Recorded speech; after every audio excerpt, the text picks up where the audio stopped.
ახალგაჩვენებთ პლანეტას, რომელზეც მეცნიერთა აზრით სიცოცხლე არსებობს. ჩვენი პირველი დედამიწის მსგავსი პლანეტა 2011 წლის 5 დეკემბერს აღმოაჩინა NASA-ს კეპლერის ტელესკოპმა. შესაბამისად, მას კეპლერ 22b ჰქვია.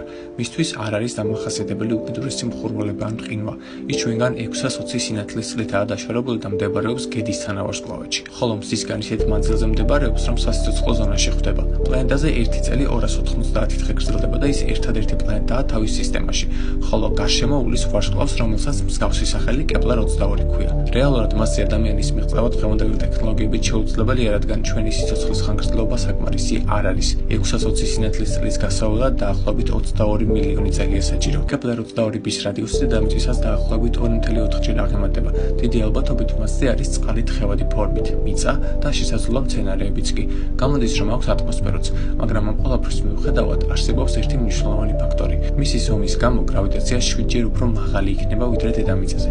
ჩვენ ვერ შევძლებთ ამ პლანეტაზე გადაადგილებას, რადგან ჩვენი ცვლილები და სხეული ადაპტირებულია დედამიწის გრავიტაციაზე. ამ პლანეტაზე კი უბრალოდ დავიმსხვრევით. რამდენიმე თვის წინ კი დედამიწის თანამგზავრმა ჩაიწერა კოსმოსიდან მომავალი უცნაური რადიოდალღები, რომლებიც იმავე მანძილიდან მოდიოდა, რა მანძილითაც კეპლერია დაშორებული. სწორედ ამის შემდეგ გახდა ეს პლანეტა აქტუალური.